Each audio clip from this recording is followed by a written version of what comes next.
Well, that's a rather interesting position coming from a man on a crusade against the evils of technology. I'm not against technology, Doctor. I'm against the men who deify it at the expense of human truth. Armor of Truth.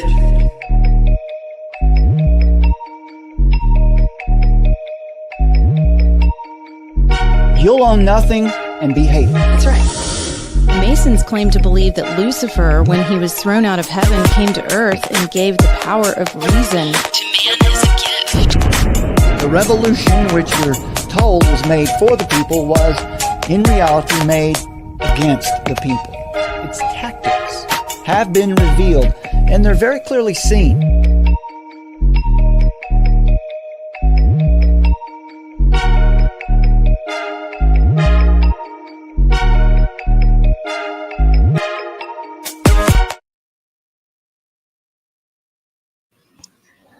Consider this prophetic warning from nearly 65 years ago. We risk being the first people in history to have been able to make their illusions so vivid, so persuasive, so realistic that they can live inside them. We are the most illusioned people on earth. Our illusions are the very home in which we live. They are our news, our heroes, our adventure, our forms of art, our very existence. Greetings, everybody. Those were the words of American historian Daniel Boorstin in his 1961 book titled The Image, A Guide to Pseudo-Events in America. 60 years later, memes, GIFs, YouTube videos, and TikTok shorts and curated social media feeds have replaced divine revelation. Union and independence gave way to nepotism and estrangement as the age of reason became the age of outrage. We live inside the matrix today, taking our cues and guidance from a hyperreal oracle designed to feed the heart's desires.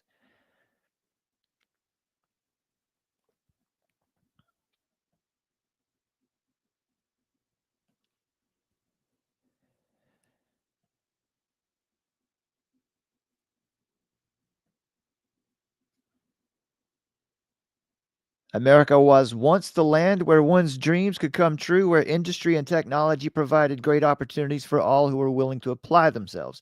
However, somewhere along the way, the dream itself eclipsed reality.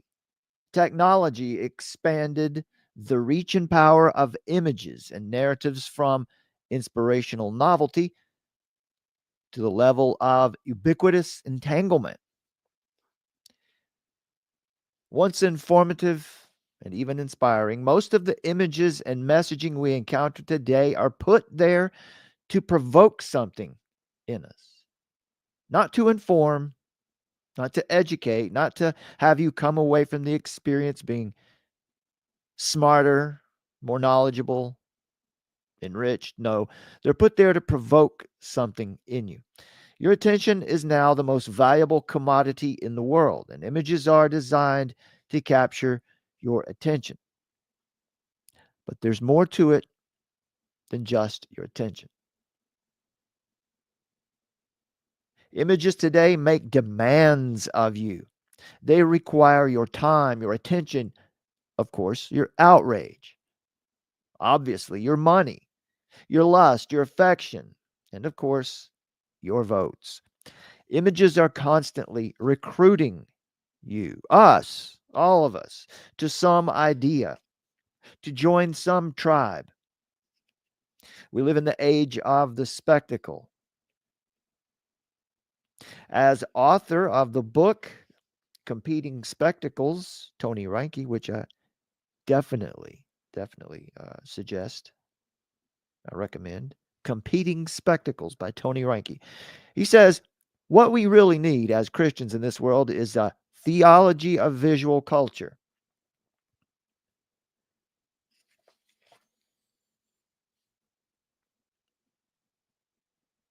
A theology of visual culture. A spectacle is a moment of time, of varying length, in which the collective gaze, meaning everyone or all the eyes that are engaged, are fixed on some specific image, event, or moment. What is a spectacle? That's what we're talking about today, is spectacle and how spectacle affects us.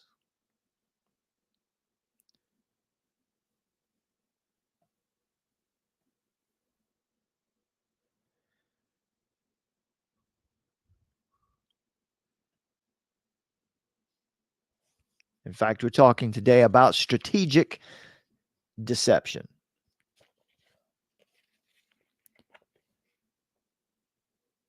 A spectacle is a moment of time of varying length in which the collective gaze is fixed on this specific image, some event. Maybe it's someone in a cyber truck in an act of self-immolation in front of Trump Tower. It could be anything. An image, event, or a moment. A spectacle is something that captures human attention, an instant when our eyes and our brains focus and fixate on something projected at us. And remember, it's not there to educate us, it's there to provoke something in us.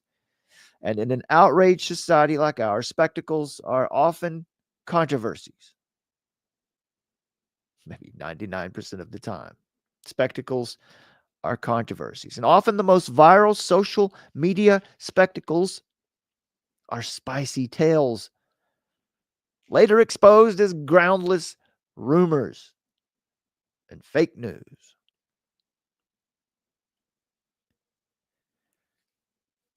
Just like this. The FBI announces they're almost done with Leibelsberger's manifesto.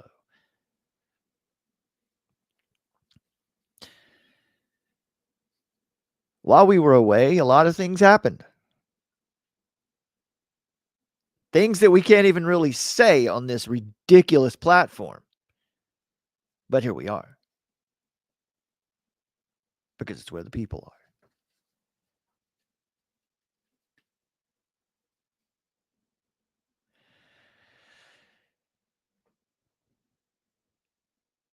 Within hours, probably within minutes after the event in front of Trump Tower in Las Vegas, you knew more about the suspect than probably many of his extended family members knew. But was it true? Look at this. Look at this.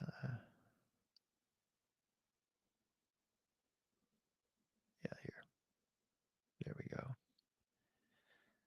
Yeah, just, if you remember here, this gentleman, Sam, I've forgotten Sam's name. Anyway, he contacted Sean Ryan a few days ago,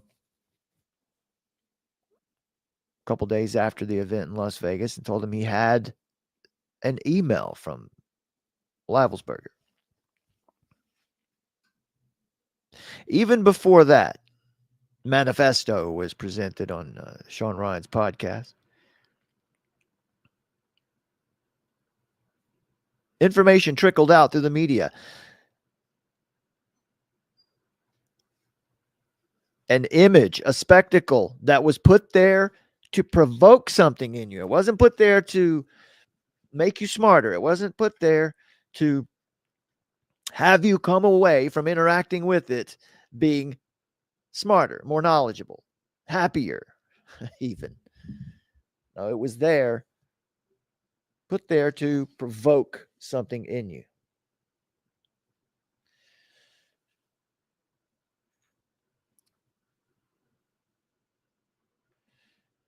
If you'll bear with me for 1 second, I'm going to make sure that we're on. I can see we've got Dale Griffith is with us in the chat. Greetings, folks. Drop us a comment there in the in the YouTube comments. If you happen to be watching on X, go ahead and drop us a comment. There we go. Sounds like we're live.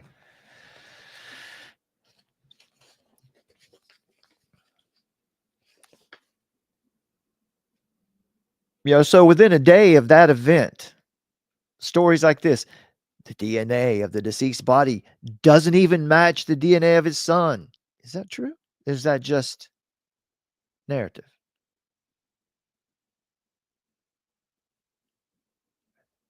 We were told that he chose that particular vehicle because it was so robust that it would contain the explosion.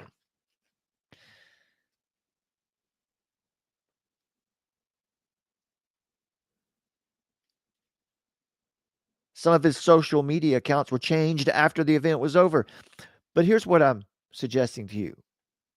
Why is this event there in the first place?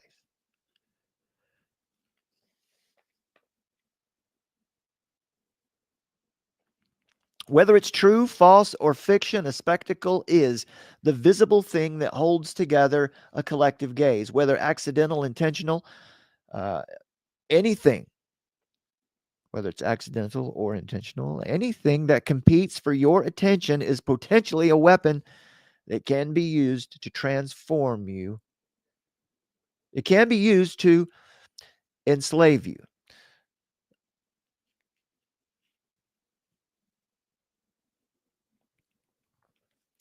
Not all images and spectacles are nefarious, though. Some spectacles draw us together in unity. Some divide us. Some isolate us. Probably most of them today are put there to isolate us. Some spectacles, like YouTube videos, hint, hint, TikTok videos,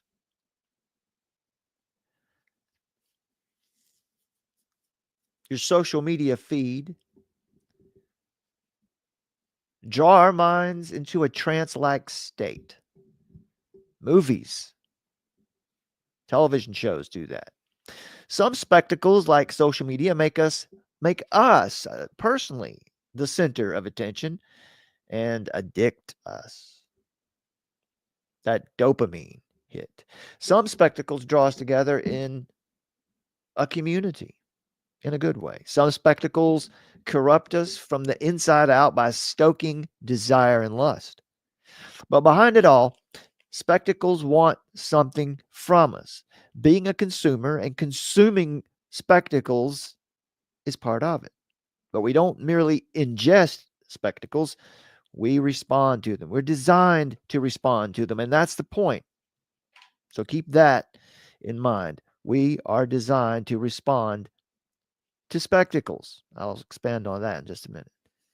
Visual images awaken the motives in our hearts. Images want our celebration, our awe, our affection, our time, and of course, again, they want our outrage.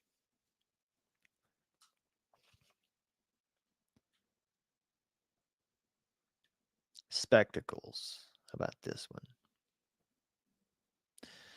How about this spectacle? Remember the drone controversy, the big sightings, the flap of sightings over New Jersey? What was that about? The truth of the matter is most of what people looked up and saw were airplanes. And especially when they're out of focus blobs shot through a potato, you can say it's anything. Now, don't get it twisted. I'm not saying that nothing was going on there. I'm not saying that there wasn't some kind of operation running in the skies there, but I'm telling you here tonight that the bigger operation that you need to be aware of is the spectacle of the thing. You need to know how to navigate spectacles. Right, Summer? Spectacles. Wallet watch, right? Now, here's why. This is why it's important.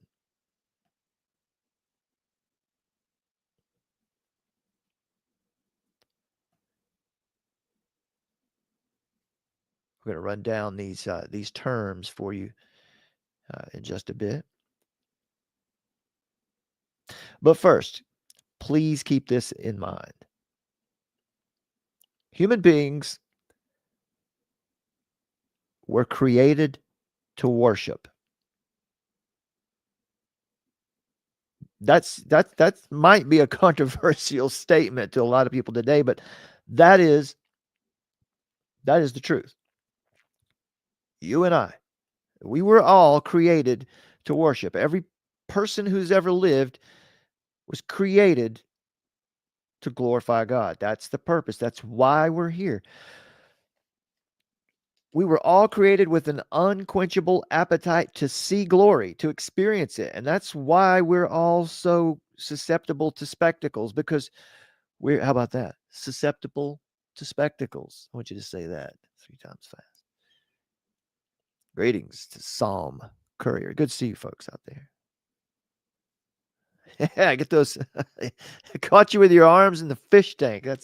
Yeah, I know the feeling. It's not a fish tank, but I get it.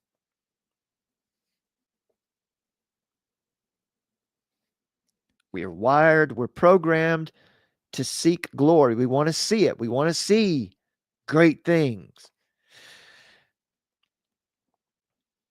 As John Piper said, quote, "The world aches to be awed, and that ache was made for God. The world seeks it in entertainment and politics and gossip and warfare and sports, etc., etc."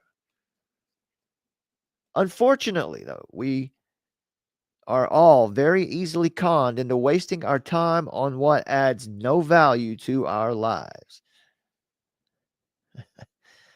Yeah. Good time to bring this back.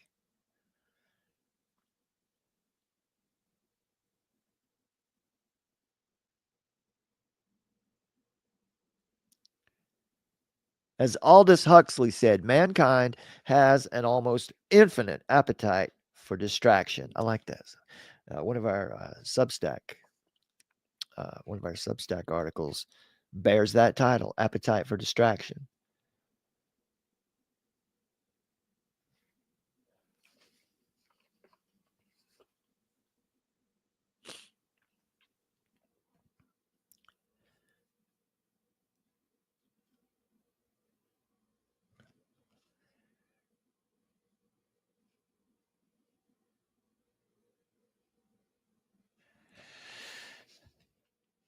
Our minds and lives are shaped by whatever we give our attention to. This post, this video right now, is shaping your mind right at this very moment. Of all the things you could pay attention to, this video, my voice, is shaping your mind right now. So what I want you to take away from this, please understand, anyone who has a platform, anyone who is a so-called influencer, has a huge responsibility to know that and be very careful with that power. And by the way, there is one in our chat right now who takes that responsibility very seriously, and you should definitely be checking him out. That's Daniel Apologetics. Greetings, my brother. It's good to see you. Thanks for being here. It must be like like 6 a.m. there, or what is it? 5 hours? 5:30, 5:30, 6:30, 5:30, 6:30 a.m. 7:30 a.m. in Danieltown. It's good to see you there, brother. Of all the things you could be paying attention to right now, you're watching and you're attending to what I'm saying. That is attention. That's what it means. And what that means is that we have to learn the art of refocusing a wandering mind. In other words, we're not simply creatures of our environment. We are creatures shaped by what grabs our attention. And what we give our attention to becomes our objective and subjective reality. In other words, we attend to what interests us. So thank you for joining us tonight. But far more importantly, what you have to take away from this presentation tonight is this point. We become like that which we watch, that which we're interested in. We become like that which we worship. We will all become like that which we worship, that to which we give our greatest attention and energy. We will become like.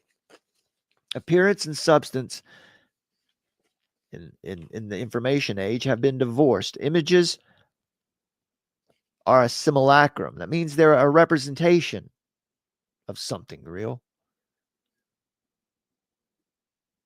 Images are objects that make space between appearance and substance, or that's the definition of a simulacrum, something that an object that makes a space between appearance and substance.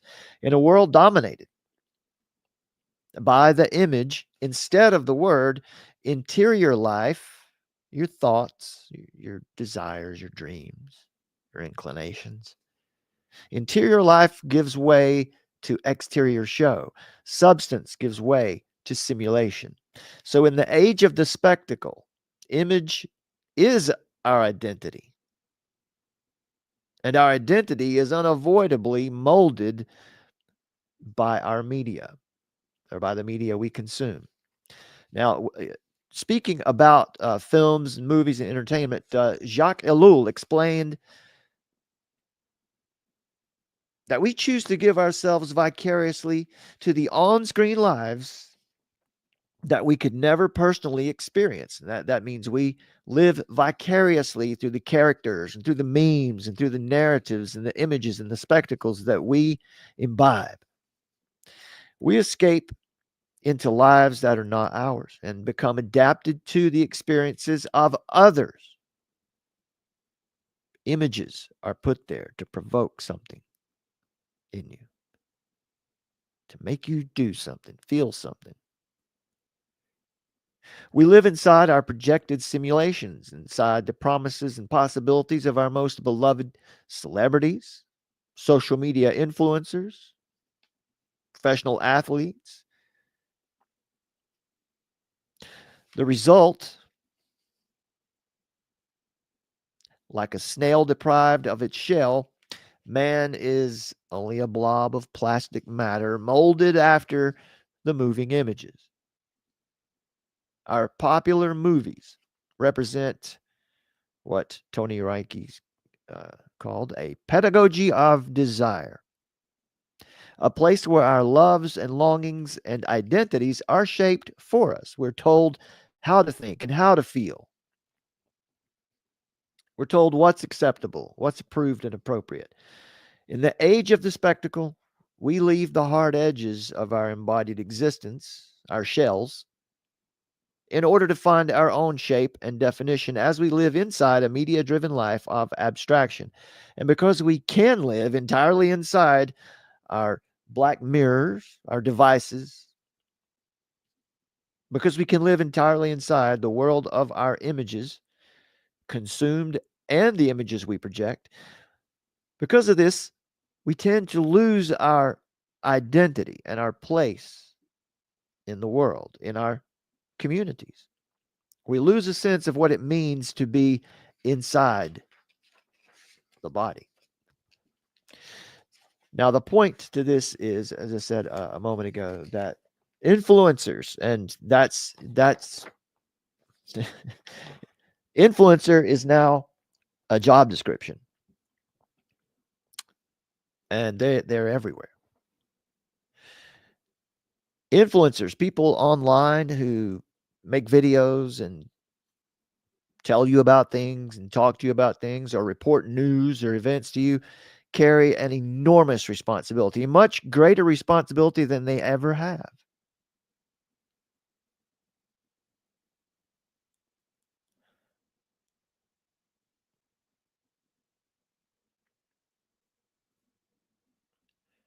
Images, spectacles.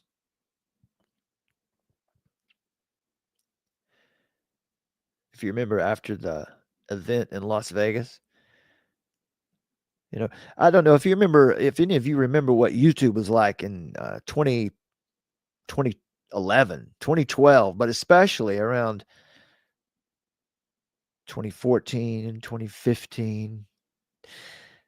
But it was 2016 when YouTube started clamping down. Everyone started clamping down once Donald Trump was elected, once he was became president.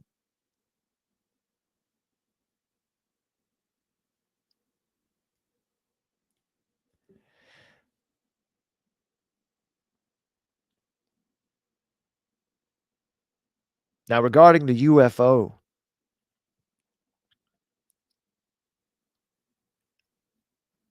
topic, Stephen Greenstreet shares this quote from Sean Kirkpatrick, who was one of the individuals working inside the U.S. government who was tasked to find out what was going on. What are these objects that were flying around in our airspace? And he may have been the only sober man in the government because he was the one who came away from it saying, "No, we might not know what all of these things are, but what we know they're not alien. They're not extraterrestrial."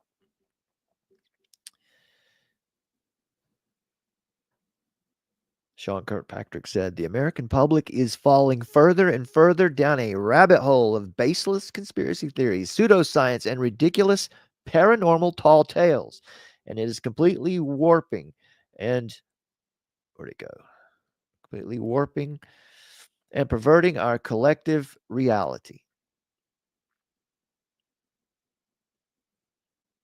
Just within the last month, thousands of people, including elected officials, thought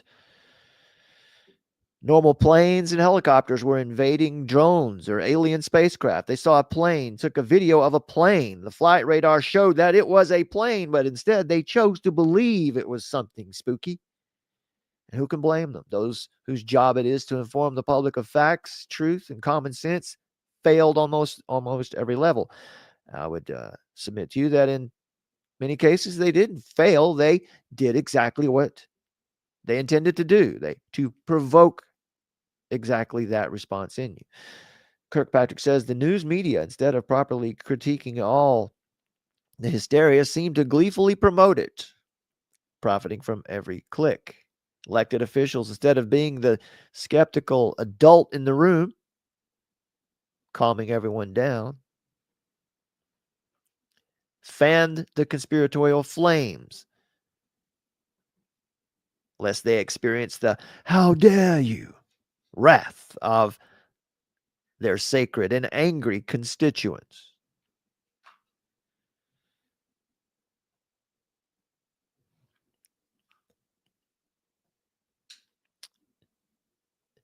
Images, spectacles.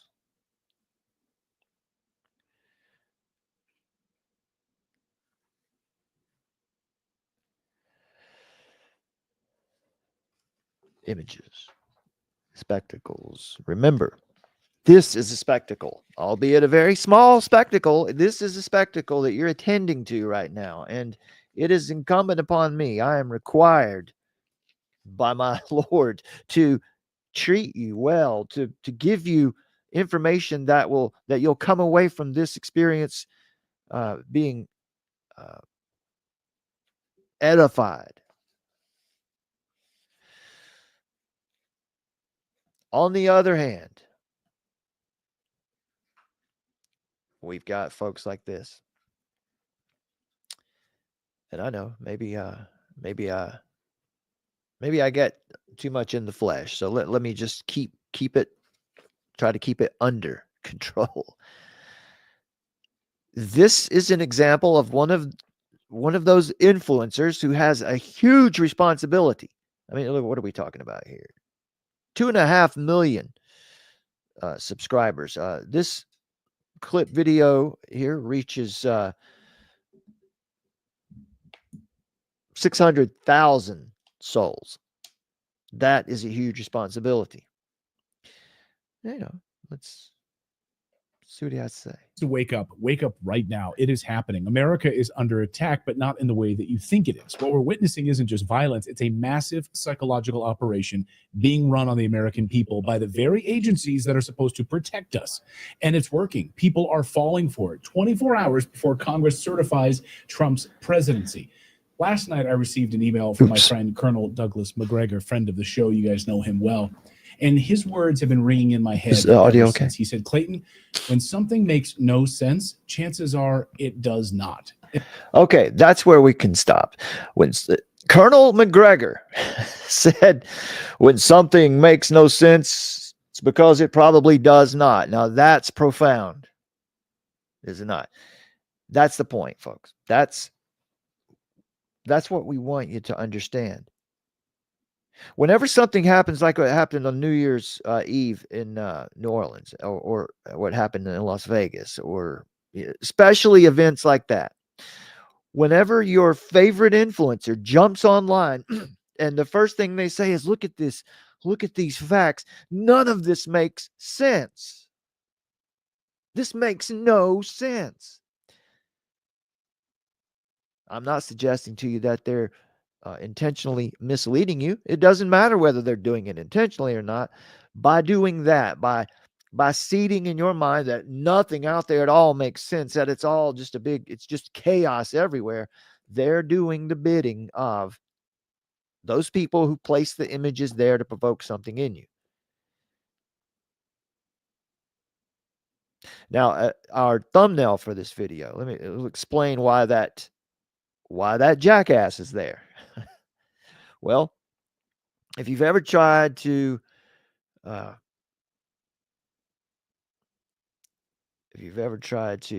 ambulate a donkey, if you've ever tried to move a donkey around, like if you get behind a donkey and you push him from behind, he's going nowhere because he's not going to let you push him around. He's not going to respond to that. But if you get in front of that jackass and you entice him and you invite him, he'll follow you.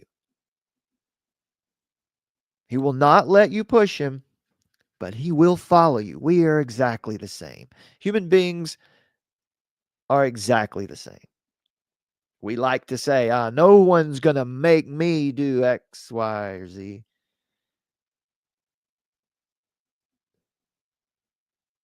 And the shapers of society know this very well, so they don't push you.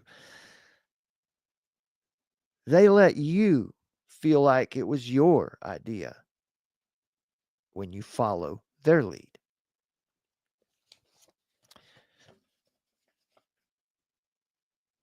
Right? You've heard someone, you probably heard, maybe I'm sure I've said it at some point. Maybe you've heard an influencer, a podcast host, a truther say, hey, listen, don't trust me. Don't believe me. Go and do your own research. Right? Because that statement is supposed to indicate that, look, I'm not trying to mislead you. I'm telling you to go ahead and check behind me, because usually when people say that, they know very well that 90% of their of the collective gaze that's on them at the moment are not going to go check behind them, because they're not interested in whether the information is true or false. They're there to be entertained, or they're there to be affirmed in a presupposition that they brought in to the exchange.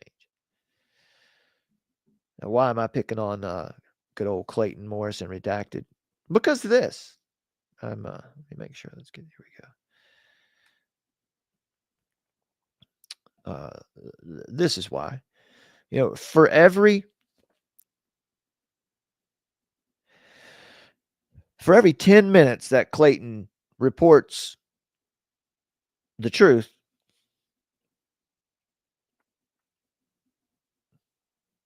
you might get 1, 2, or 3 minutes of utter nonsense, of spectacle put there to provoke you, whether intentional or not, doesn't matter. Stuff like this. Instance, who's going to be a guest here on the show, who worked for Raytheon, was in Antarctica and was witnessing some pretty remarkable things in Antarctica. I think it's so important what you just said. We've been hitting this drum on. There he is, folks. The great Stephen Greer. Hey, let's share it again. Was my doctor once. He was in middle school and high school. He was one of the emergency room doctors around here. So when I played football, probably 2 or 3 times that I had concussions or had to leave the game and had to be taken away. He was the guy. He was the emergency room doctor. But boy, talk about he's a good doctor as far as I know. I'm alive. I was just there to be observed anyway. No, I did. I caught a baseball in the throat one time too, and tore my trachea, and had to stay in his hospital overnight. And it's mostly just nurses, but anyway. So I've been under his care before. That being said, this man is. I can't speak to his condition of his heart. I don't know what he really believes, but he sows more confusion than most people. This is one of those, these are 2 of those influencers that I was just talking about that bear an enormous amount of responsibility for the things they say. And what I'm telling you is, according to the things they say, it doesn't seem like they care at all about anyone who's listening to them. Our show for a couple of years now, which is, please don't be distracted. Yes, there are aliens. Yes, there are UFOs. There's Are there? Yes, there are. I mean, that's just right. No need to qualify. There are aliens, physical aliens. Now, of course, Stephen Greer takes the more metaphysical approach that these beings are ultra terrestrial, other dimensional, which I wouldn't disagree with that, but they're not aliens. I don't know what percentage of it actually is, but at least a certain percentage of what people are seeing are surely demonic. The rest of it, it's just technology. And because he's got Greer on this show, because right, it was the hot topic there. What is this? 6 last week. It was the hot topic to talk about the drones in New Jersey and what are they? And did you hear that Livelsberger's manifesto broke it wide open, and that's why the FBI didn't want to release it. Some people say that's why they let it be released on the Sean Ryan podcast, because it revealed the truth about anti-gravity technology.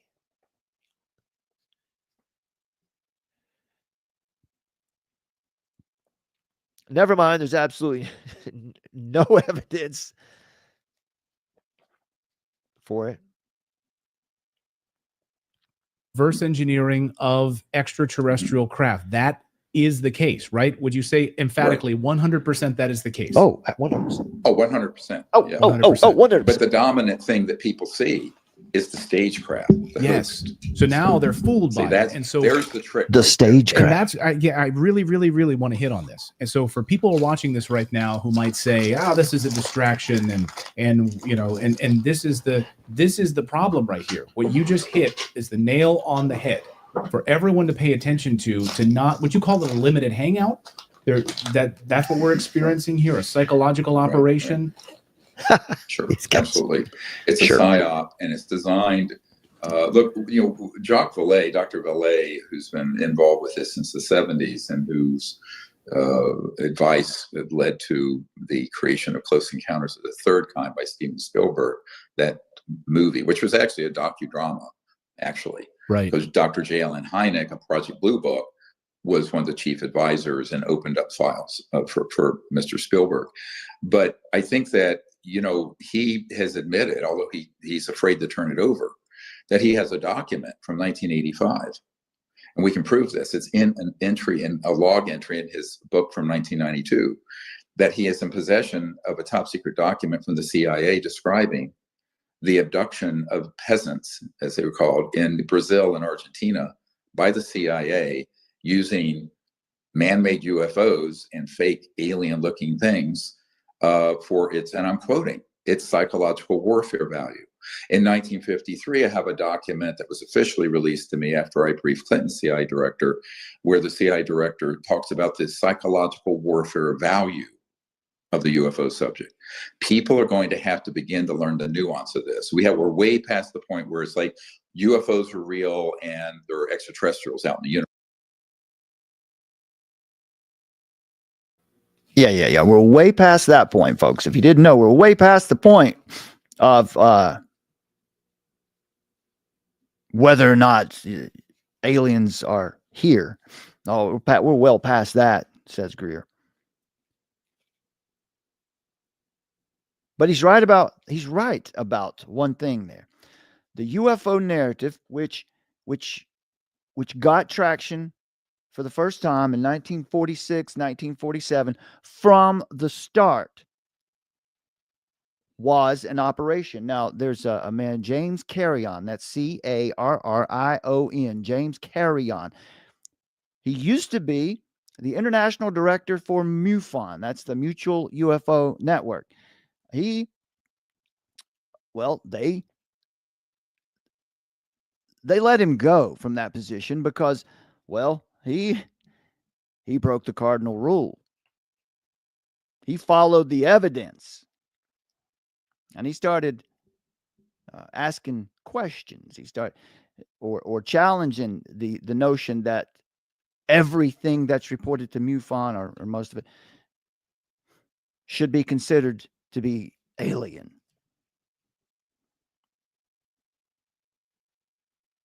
In fact, it became clear to Carrion that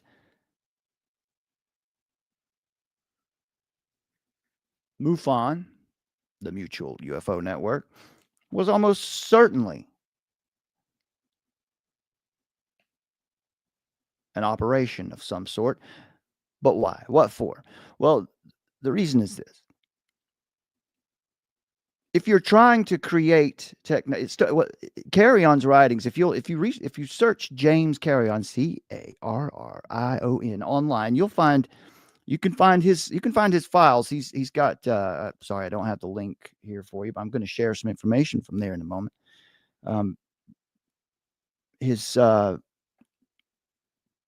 free PDF booklet on his you'll find his blog if you just search for his name. But the Roswell deception, anachronistic is another one.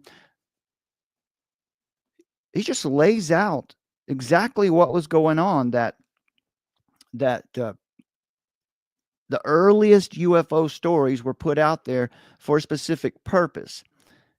And that was because the U.S. government was attempting to break the Soviet diplomatic code. The messages that would be sent back and forth between the Kremlin and whatever diplomat might be in the United States. Things were starting to get a little, after World War II, we're starting to get a little testy between the Soviet Union and the United States. So they wanted to find out what are they talking about? What are these communiques what are they actually saying to one another? And Soviet Union were known for having a very difficult to break diplomatic code. And so one way that you can, if you don't have any information, anything to go on, one thing you can do to try to break the code is to put out a report, put out some kind of information that you've written, that that they're going to intercept, and they're going to send back to their higher ups in Moscow. So they're going to intercept it. So you write up some kind of document or some kind of report. And when they encrypt it and send it back to Moscow, and they didn't have much trouble getting a hold of the communications. They just couldn't read them. But if they knew what that communication said already, because they had already put it out there, then they could take that encrypted document and start the process of decoding it, because they know what it says. They just have to figure out what the code, how it's been encrypted. So anyway, one of the stories, one of the narratives that they would inject into the media early on in 1946 and 47 was these UFO reports. They were used to help break the Soviet diplomatic code. Now, as time goes on, of course, you've got Project Blue Book and Majestic 12. Majestic 12 almost certainly falsified. But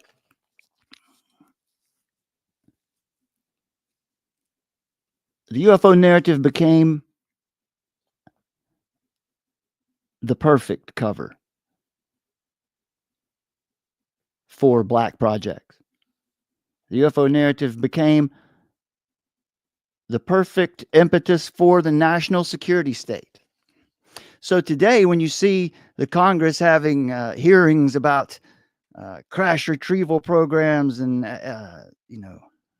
non-human biologics found in these crafts, remember, I just have to put it out there again. Remember, folks, non-human biologics, that could be an insect, that could be a cat or a dog or a pig.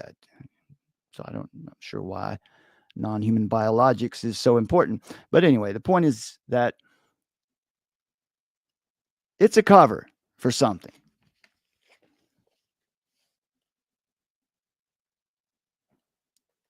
Deception is a deliberate act designed to mislead an opponent or an audience to gain an advantage. That's what deception is.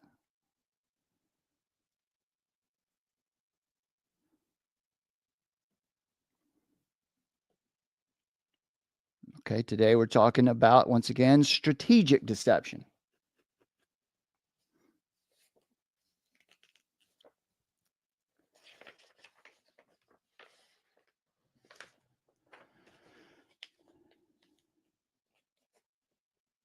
Deception requires intentionality. It aims to exploit the perceptions and decisions of others. Strategic deception is a military term, and it means it's the disguising of basic objectives, intentions, strategies, and capabilities.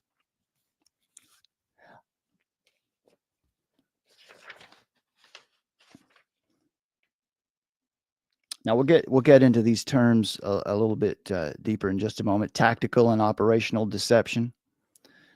But I want to show you where these terms come from. This is the Department of Defense Dictionary of Military and Associated Terms, updated as of March 2017.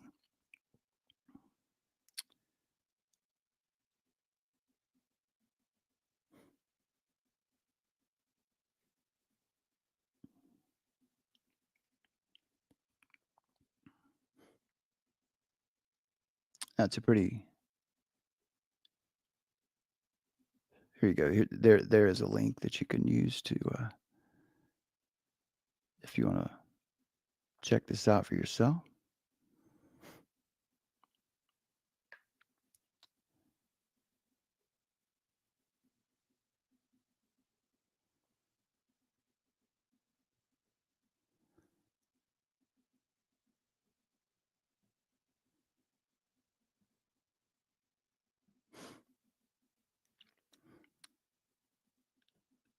Fabrication and manipulation.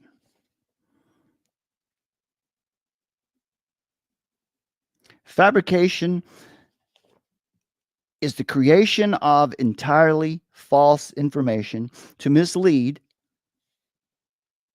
something like forged documents or dummy equipment, or something like the UFO narrative of 1946 and 1947. That was a fabrication. It wasn't to necessarily mislead the public yet.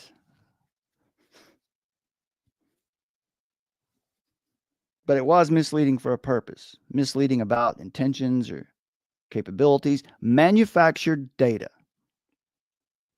like forgeries, false narratives. Manipulation is the presentation of truthful information in a misleading way. Can I just bring it back as an example? Right here would be a good example of manipulation.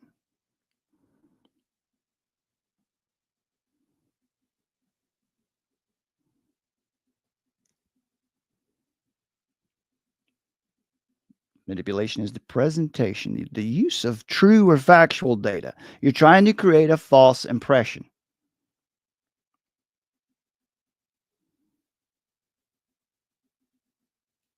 You might leave some things out. You might take some things out of context. What you want to do is skew a person's point of view. Both strategies are tools in deception. Fabrication is more overt. Manipulation is more subtle. Now, when we're talking about military deception, there are two kinds of military deception. There's active and passive deception. Active deception, pretty simple. That's just creating illusions, making a target, an adversary, or just a target believe that you have capabilities that you don't really have. You have equipment that you don't really have. Passive deception is when you actually hide the things. You're concealing your capabilities or intentions.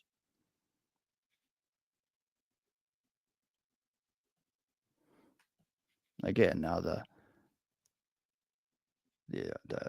top level term here is strategic deception. These are levels of military deception that are employed on foreign adversaries in armed conflicts, or in espionage, or in spycraft, or just also employed on the American people.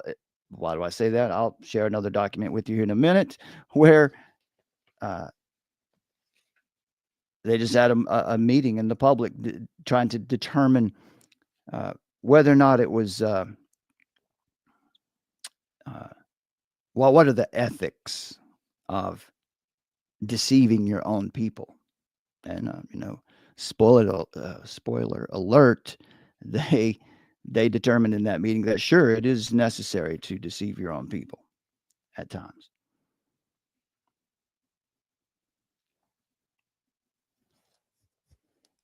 Strategic deception is disguising your overarching objectives, your strategies, and intentions at the highest level.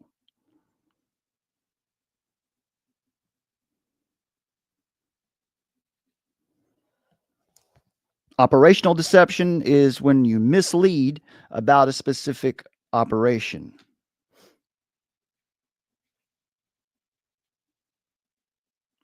And then tactical deception is when you mislead an adversary or target or a group of people during a real-time engagement to gain immediate advantages. So an operational deception might look like a story, an overall story, like something like this story overall, right? The drone narrative, or this story overall. And then the tactical deception is this. You see all these, here we go. All the facts, all these little tidbits and points that come out after the fact. Tactical deception. Misleading the people in real time to gain some kind of advantage. Now, of course, there's also political political deception.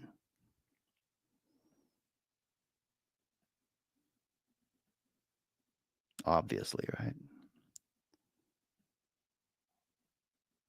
I don't think I have a slide for political deception, but examples of specifically governmental disinformation can be found in the example of, for example, let's just think of in history, right? Let's just go back in time. FDR, Franklin Delano Roosevelt, and a purported German plan. Now, this is in 1941. A purported German plan to invade South and Central America, South America and Central America. In Roosevelt's Navy Day speech on October 27th, 1941, he said that he had a secret map. He had obtained a secret map that was made in Germany by Hitler's government and by the planners of the New World Order. That's a quote. Roosevelt said, quote, "That map, my friends, makes clear the Nazi design, not only against South America, but against the United States as well," unquote. The problem here is that the map was a product of a British disinformation operation. William Stevenson, British intelligence operative, MI6 codename Intrepid. Well, he was the one who fabricated the map in the first place, sometime in 1941, to frighten Americans for the purpose of gaining the support of the U.S. war machine. Now, Roosevelt was concerned about the threat posed by Nazi Germany and was willing to be deceptive if it would rouse the American citizens' support for entering the war. In 1942, after the United States had entered the war, Roosevelt told Secretary of the Treasury Morgenthau, quote, now listen to this quote, folks. This is Roosevelt in 1942, after the United States had already entered the war. Roosevelt said, quote, "I am perfectly willing to mislead and tell untruths if it will help us win the war." Well, that might be, unquote, that might be reasonable if you're at war. You don't want to give away your positions. But the lie that got us into the war was a complete fabrication. It was British disinformation. During the 1980s, a covert U.S. operation secretly facilitated the sale of arms to Iran, with the proceeds used to fund Contra rebels in Nicaragua. An action explicitly prohibited by U.S. law. This was known as the Iran-Contra affair, and it was directed right from President Reagan's own office by his own cabinet, who manipulated the facts, fabricated false records, destroyed evidence to mislead Congress, to mislead the American people, and paid a price for it. They paid a personal price, but also it damaged the public trust in their government. In 1990, George H.W. Bush was determined to go to war with Saddam Hussein, but there was little support from the American people for that war. Therefore, a deception would be necessary to build that support. I'm going to have to try to find this clip.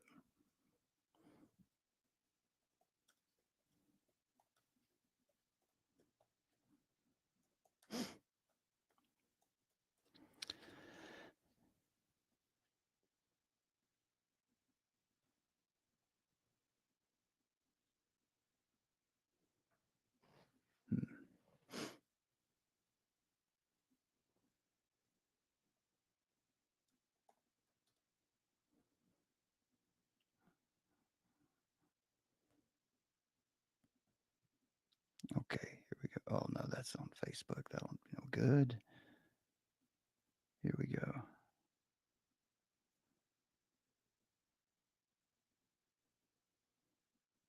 You can usually find this clip on on BitChute, but there you go. Now remember, George Bush wanted to go to war with Saddam Hussein. The American people weren't down with that. There's no reason to go deep in the Middle East on the border of Iran and Iraq and start losing American lives. There's no point. Witness is also using an assumed name. And again, we ask our friends in the media to respect the need for a key element of the deception to get American support to go to war was the highly emotional testimony of a young Kuwaiti woman before the U.S. Congress and all of America via network news as she wept and shivered before the cameras. The young woman described a horrific scene where Iraqi troops ripped newborn babies from their incubators in a Kuwaiti hospital, tossing them to the floor and leaving them to die. And I just came out of Kuwait. And I were in Kuwait on August 2nd for a peaceful summer holiday. My older sister had a baby on July 29th, and we wanted to spend some time in Kuwait with her. I only pray that none of my 10th grade classmates had a summer vacation like I did. I may have wished sometime that I could be an adult, that I could grow up quickly. What I saw happen to the children of Kuwait and to my country has changed my life forever. It has changed the life of all Kuwaitis, young and old. We are children no more. My sister, with my 5-day-old nephew, traveled across the desert to safety. There was no milk available for the baby in Kuwait. They barely escaped when their car was stuck in the desert sand, and help came from Saudi Arabia. I stayed behind and wanted to do something for my country. The second week after the invasion, I volunteered at the Al Adan hospital with 12 other women who wanted to help as well. I was the youngest volunteer. The other women were from 20 to 30 years old. While I was there, I saw the Iraqi soldiers come into the hospital with guns. They took the babies out of the incubators. And left the children to die on the cold floor. Well, I don't have my sound effects on hand here, but that certainly deserves some applause, doesn't it? Investigative reports later revealed the story to be a complete fabrication, orchestrated, not just orchestrated by a couple people, orchestrated as part of a public relations campaign. It was strategic deception. It was a strategic disinformation effort to generate international outrage, right? Remember, spectacles, these images want something from you. They want to provoke something in you. Today, even more than October of 1990, today, even more.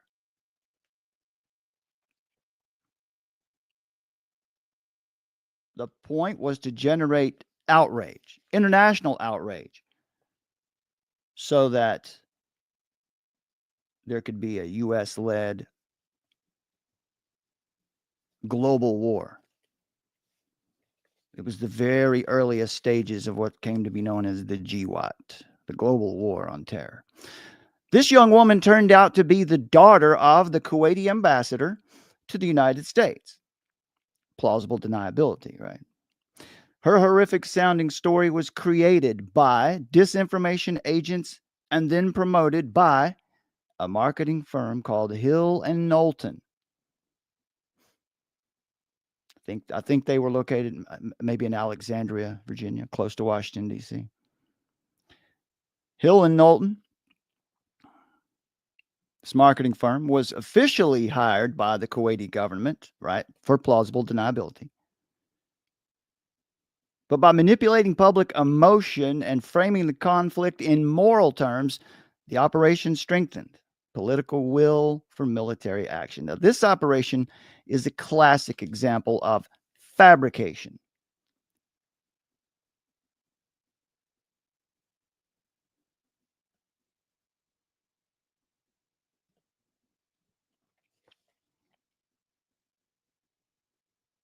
fabrication used in strategic deception, where false information is deliberately created and disseminated to manipulate the public perception and achieve specific objectives. So in these cases and others like them, the truth is obfuscated by various forms of deception. But the point here is that such behavior should not be unexpected. This should not be surprising to us at this point. And that's why we thought it was important to do a video like this. We should not be surprised. And we should not be taking the bait on every sensational story that comes through the news, that comes down through your social media feed. Regardless of the success or failure of such strategic deception operations, government credibility is going to be damaged. National security is going to be weakened. So when they tell us that it's important that these operations are run because it's for national security, the problem is eventually this weakens national security because it weakens trust in our government.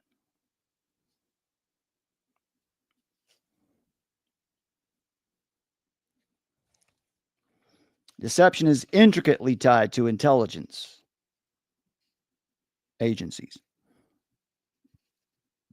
Using adversaries' intelligence networks as pathways to distribute disinformation. Intelligence methods vulnerable to deception include signals intelligence, what's called SIGINT. They can be fooled with fake transmissions. Human intelligence, HUMINT. Susceptible to double agents and false narratives. Imagery intelligence, IMINT. Can be manipulated with active and passive camouflage. Active and passive camouflage.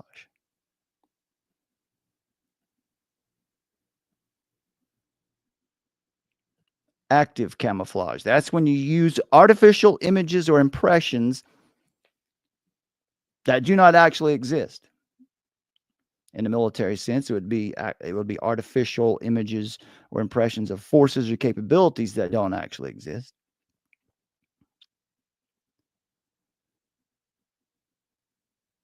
Passive camouflage, it would be the disguising or cloaking. So you can see the terms active and passive come up a lot.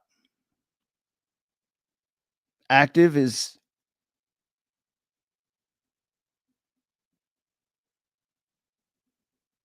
when you openly try to mislead or you provide fake images or reports. Passive is when you try to hide or disguise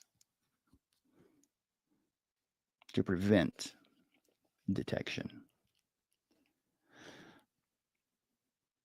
Now, when it comes to the ethics of deception, there are two schools of thought. There's the idealist approach and the realist approach. The idealists, of course, believe that all deception is inherently unethical because it violates absolute moral standards. Now, this would be kind of similar to Immanuel Kant's categorical imperative. There's never a time when deceiving or telling a lie would be right, and that's of course not true. The classic example of Anne Frank or something. You're hiding Jews in your basement, and the Nazi officer comes to the door and says, Are you hiding Jews in your house? Well, no, you don't say yes. But then there's the realist approach. The realist approach evaluates deception based on a cost-benefit analysis. It's pragmatic, and it also considers situational, pragmatic outcomes. Right? This is the Machiavellian approach. Do the ends justify the means? And if so, go for it. Now, here's what's interesting. When it comes to the ethics of deception, there are no laws to hold officials accountable when they're in their official capacity.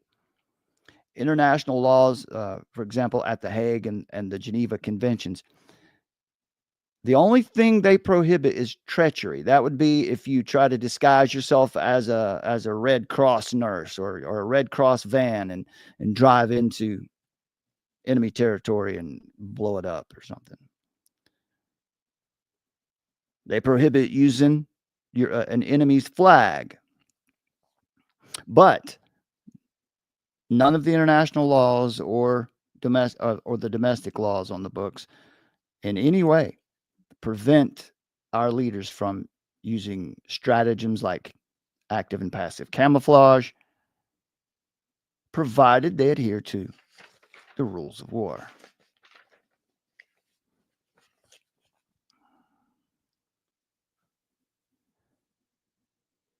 Now, a moment ago, you remember I told you that we were going to look at this meeting that happened on October 31st to November 1st, 2003.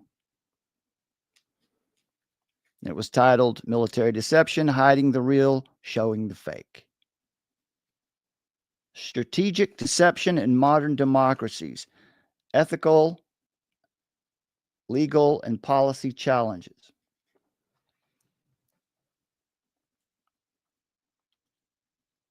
Presenters and attendees included military historians, philosophers, and ethicists, members of the military and intelligence communities, lawyers, businessmen, and members of the press. The purpose was to discuss whether or not in a modern democracy like the United States, the government is ever justified in using deception. Now, it is certainly implied that they're talking about in war and using it on political or foreign adversaries. But it's interesting that at this meeting, the topic of a government, specifically the U.S. government, deceiving its own people came up, and they discussed, whether or not that was ethical.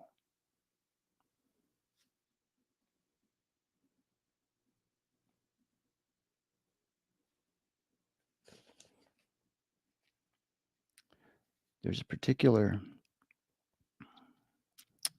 quote I'm looking here for you that I want you to see that says it all. I may have gone past it, but it's okay.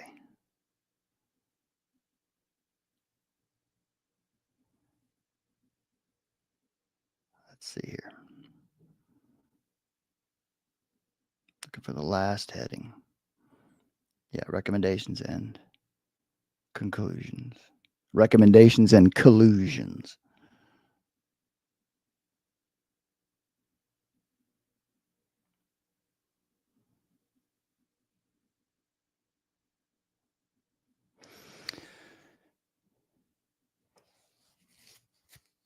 As one legal scholar put it, there is no constitutional principle that says that the President of the United States or the executive branch must tell the truth. That is American lawyer and political science instructor Gene R. Nickel. He spoke at this meeting.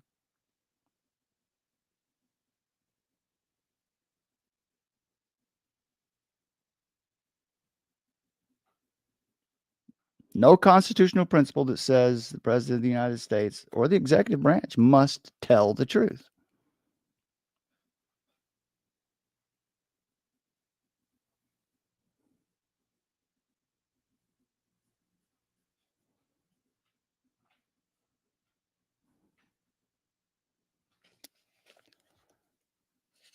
U.S. leaders find themselves with great leeway and legal latitude when it comes to the use of strategic deception. Similarly, modern ethical systems do not provide any consistent argument for or against the use of deception. Theories of enlightened self-interest and service for the common good, or the so-called greater good, justified deceit in war. In fact, the conference highlighted an important ethical paradox.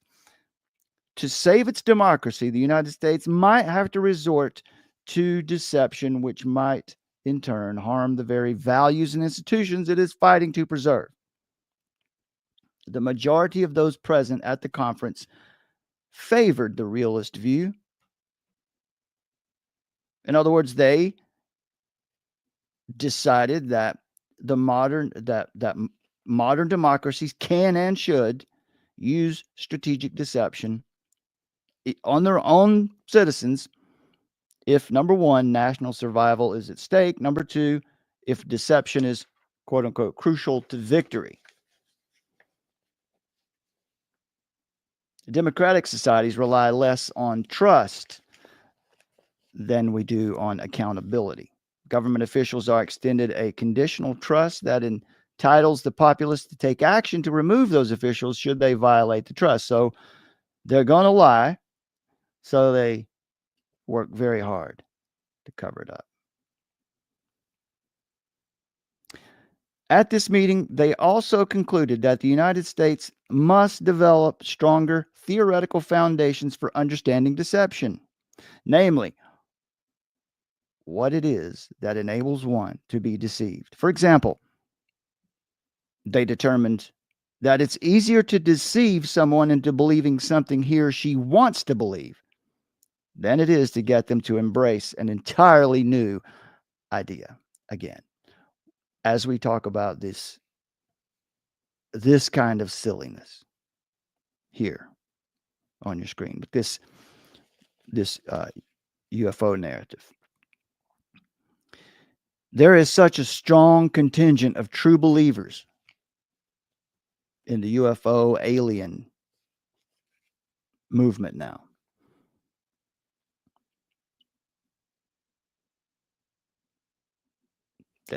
So they just keep feeding them. They keep feeding them what they want because it's easier to deceive someone into believing something they already want to believe than it is to get them to embrace some different idea.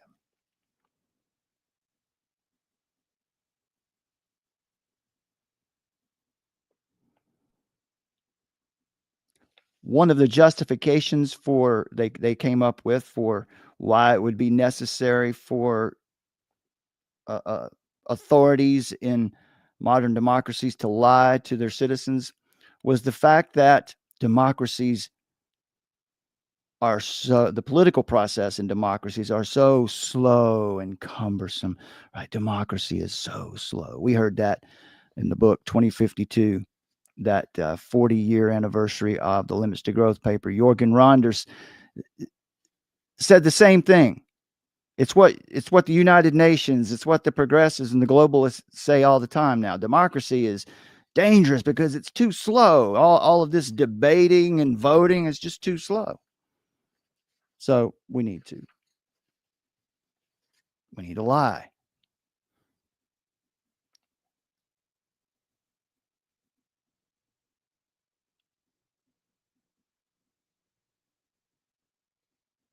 Yeah, in fact, today the definition of democracy has changed. Definition of democracy reframed. We went from a consensus of individuals to a consensus of institutions, and that all seemed to come to a head in 2016 after Donald Trump came on the scene. Now we have the whole society framework,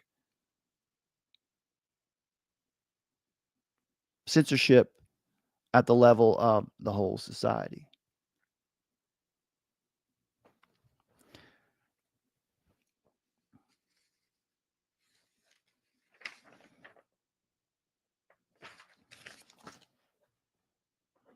All right, let's see here.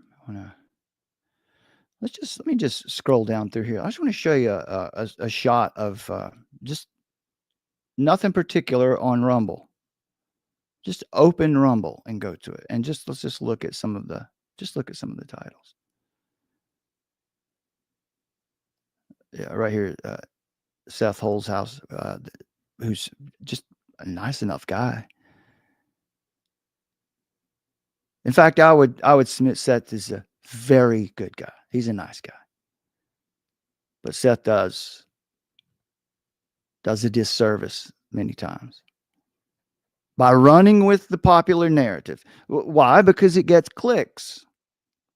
I'm not saying that he's doing it for clicks. Before you right now, I submit that he is sincere in his errors. but they are in fact errors.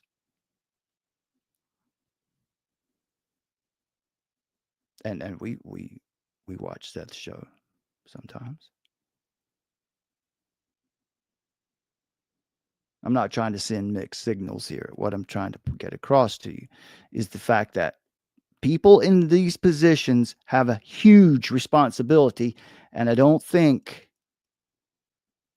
most of them realize the damage that's done when you just speculate.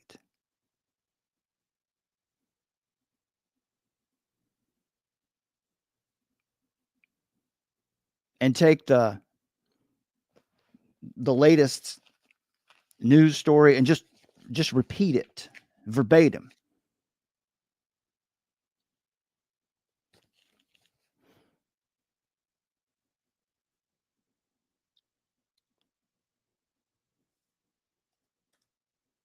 People like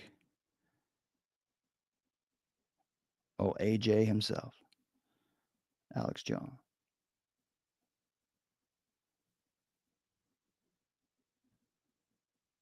Well, it seems like Alex Jones didn't stay down for long, did he? Got a new network here, Alex Jones Network. I guess InfoWars. I don't know what the deal is with all that, but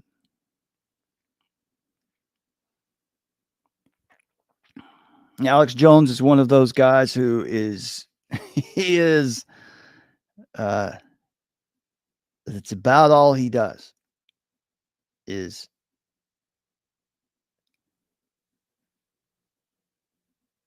create more confusion, is to foment chaos. None of it makes sense.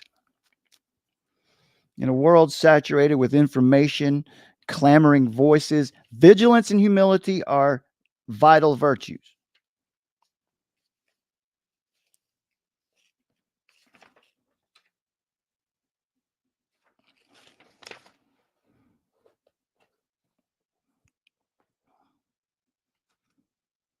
I want to share just a bit from a book called Free Your Mind.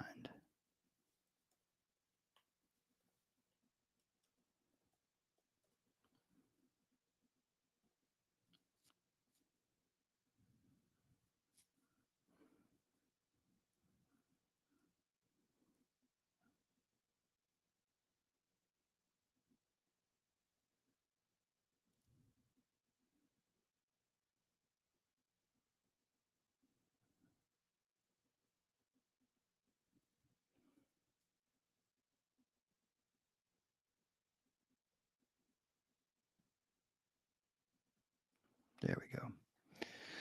By Laura Dodsworth and Patrick Fagan. This is a helpful book. I want to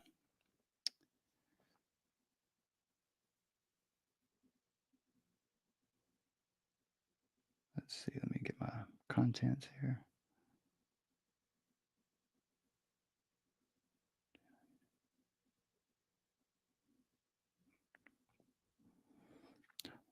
One of the chapters in this book has some excellent advice, and it goes like this: stop haunting yourself. When you're manipulated, half of the problem is the messaging itself, but the other half of the problem is you. Persuaders, from pickup artists to propagandists, do their worst exploiting human weak spots, foibles, and insecurities. To defend against brainwashing, you need to understand your own psychological weaknesses and stop haunting yourself. Dr. Colin Alexander, senior lecturer in political communications, observed that the media and politicians chose their language carefully during the pandemic and in specific communications in order to heighten the emotional response. The important aspect of fear-mongering propaganda is not the specifics of the content or the descent into negative terminology. It is the propagandist understands that the scared person, the one who is overwhelmed with fear, is less likely to have the rational thinking in tune. They're more likely to accept atrocities in some form or another. The language of propaganda is only part of the story. The rest of the story is self-haunting.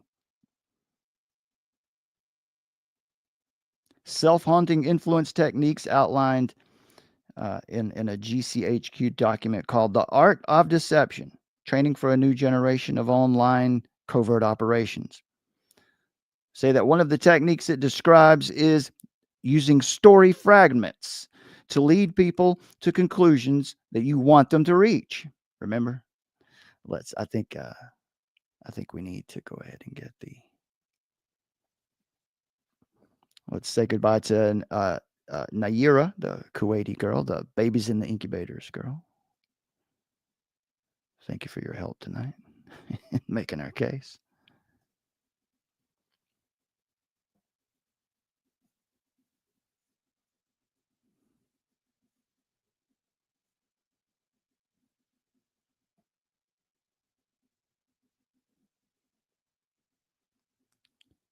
There we go.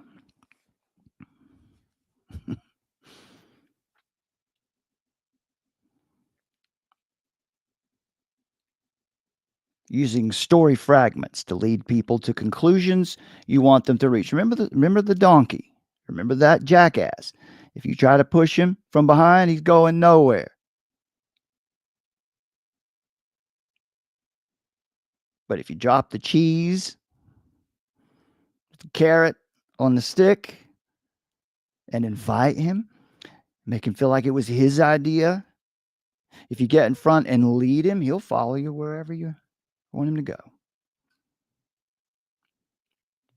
People have a hardwired tendency towards sense making, which means they can be relied upon to create stories if you simply leave the ingredients scattered around.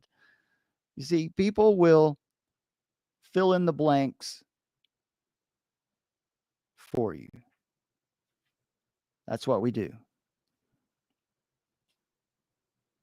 You get fragments, narrative, stories, little things. Oh, someone said there's what is it? Summer, it was toxic fog, right? Let's search for that here and see what comes up on toxic fog. Lately, we've had this.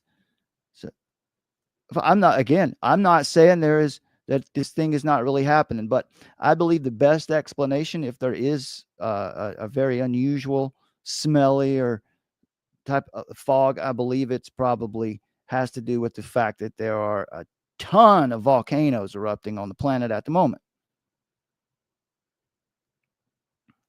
Some are sharing with me the point that we've tried to make with you over the past 6 or 8 months, time and time again, past year, I guess, that your reaction is the real action. That's one of the principles of active measures.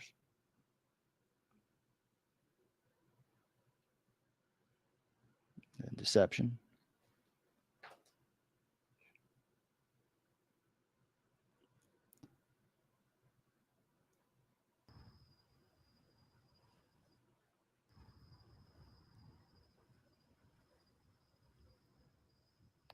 Here's some of the fog. Okay, y'all. I look like shit, but I need to show you guys my air filter in my house. Now remember, again, we're not saying that people aren't having an experience. The problem is the way they're framing it. It's chemtrails, or it's what is it?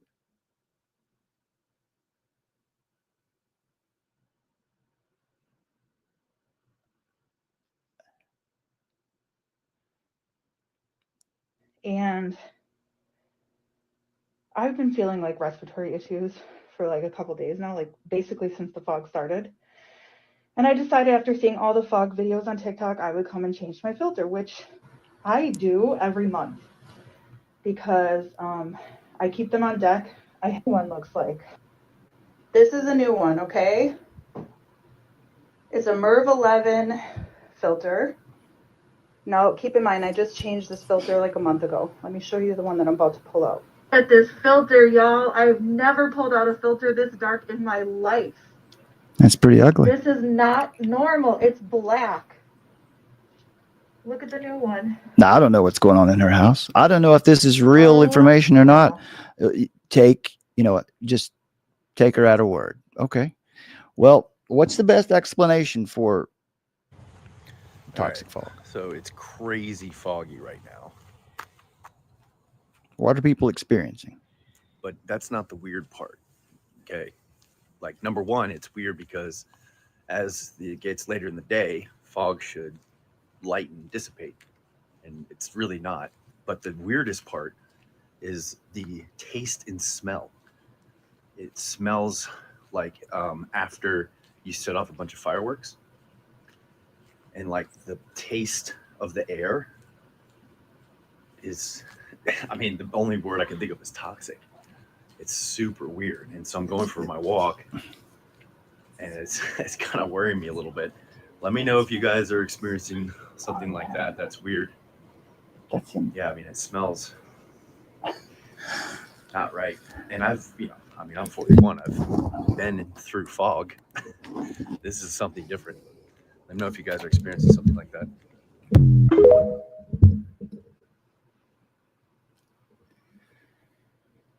Spectacles to keep the crowd musing in horror until people are numb and reserved to indifference. Yes, spectacles want something from you. They want outrage, fatigue, and finally cognitive dissonance. The reaction is the real action.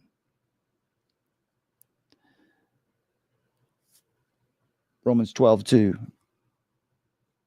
exhorts us to not be conformed to this world, but be transformed by the renewing of your mind.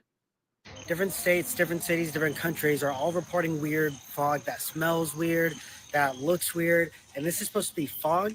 And people are saying if you walk through this fog or you drive through with your windows down, it smells like pepper or aluminum, and your throat starts hurting shortly after, or it's like a sting in your nose. So we have the fog, we have the bird flu, we have the Dior bags, then we have this mystery. So you hear what this social media personality is doing. He's repeating all of the big narratives, all of the big points. Self-haunting. We're haunting ourselves. Illness going on. People are calling it's like walking pneumonia, which is kind of similar to bird flu, because bird flu is a respiratory illness and it makes your if you listen to this report, we watched a video the other day about the toxic fog. And it was just all the video really was a curated collection of videos like this. And after about 10 or 15 minutes of listening to that, you start to think, wow, something's happening. You start to feel anxious. I submit to you, that's the point. Again, I don't know what's going on. This person says it's got to do with Nibiru, the 12th planet. See what I mean? Haunting ourselves. All of us are particularly vulnerable to suggestion, especially when we're going through some kind of traumatic event, whether it's a personal event or a national, collective spectacle.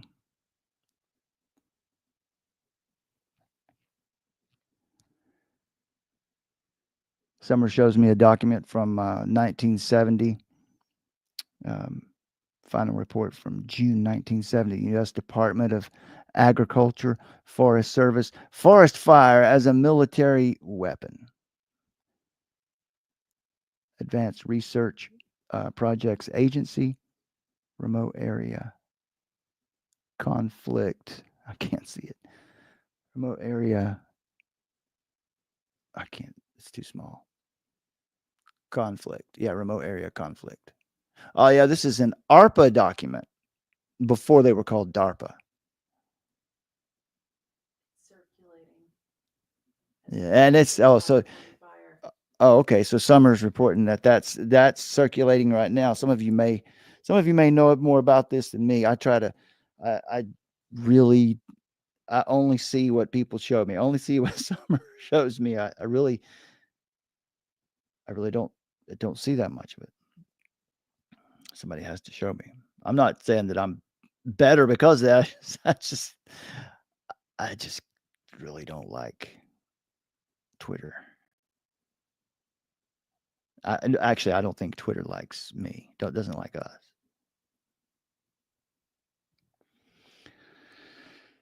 Alexander says, self-haunting reflects what is able to capture the individual's attention, a process encouraged, at least in part, at the behest of fear-mongering propagandists and their strategists who try to attach whatever their subject matter is to concerns that already exist within the self. It can be difficult to recognize our own weak spots.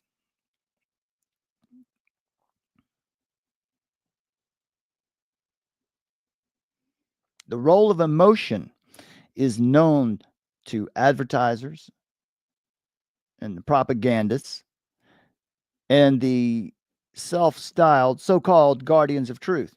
Hence, fact-checking company Full Fact, in its briefing paper titled "Who is Most Likely to Believe and Share Misinformation," concludes that we all tend to share information that's high in emotion. It's called trigger stacking. They layer multiple fears on top of one another. We heard, was it Klaus Schwab or the World Economic Forum or one of those multilateral evil institutions. When was it? Somewhere over a couple years ago, they started using the term polycrisis. Yeah, maybe that was Klaus Schwab's old girlfriend, polycrisis. I don't have my sound effects. Ba-dum-bum. Well, that's the layering of multiple fears, multiple events on top of one another.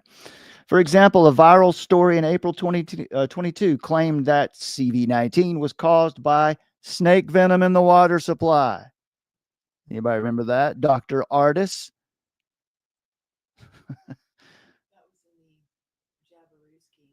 The Jabarowski, yeah. By the way, it's oh, that's right. You remember what we found a couple Fridays ago? Yeah. Here you go. I'm telling you folks, steer clear of Dr. Artis. Steer clear of Dr. Acula. Anybody remembers Mitch Hedberg? That's a good joke. I'm going to leave that one with you. Let's see. Dr. Brian Artis. Yeah. Because this story about, gosh, what is the deal here?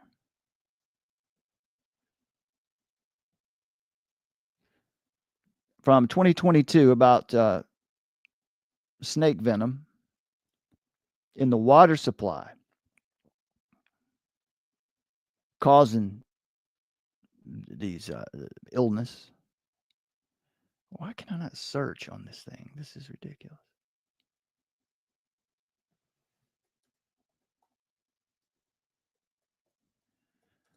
Because the latest thing now is, what is it? Gila monster venom. Look, I don't know, man. Oh, look at this. Here's a quote on just a headline here. I'm just scrolling through these headlines. You guys remember there was a whole documentary that came out back in 22. Apparently, Dr. Brian Artis says I was wrong about snake venom, but trust me now, it's Gila monster venom in the popular weight loss drug Ozempic.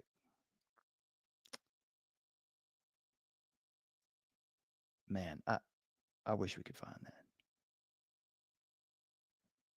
that clip. Do you remember what channel that? Oh, that was. Oh no, it was. That was Man in America again on that one.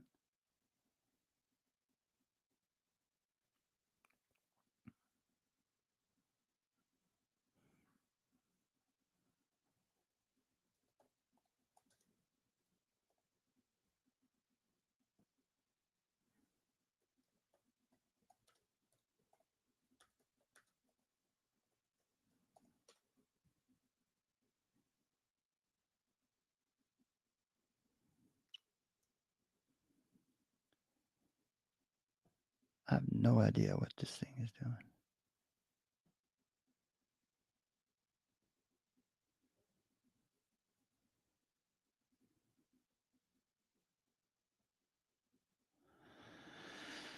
Bear with me, folks. Here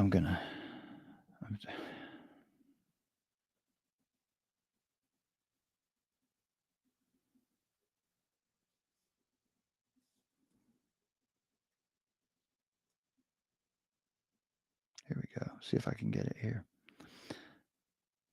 If I can find it quickly enough, I'll share it with you.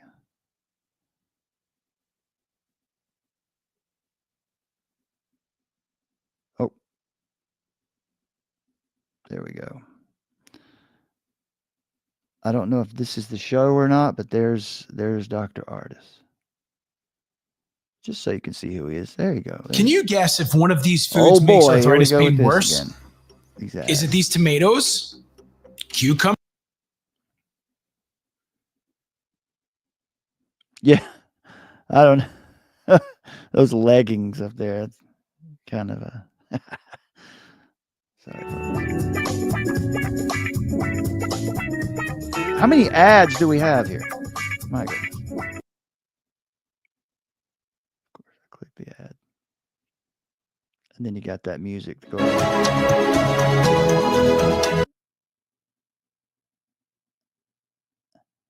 ignored by the American federal health agencies, Dr. Anthony Fauci. They continue to this day to promote a lie that smokers and users of tobacco products and nicotine okay, so they started out talking about highest nicotine, risk but for getting buzz. Oh my goodness.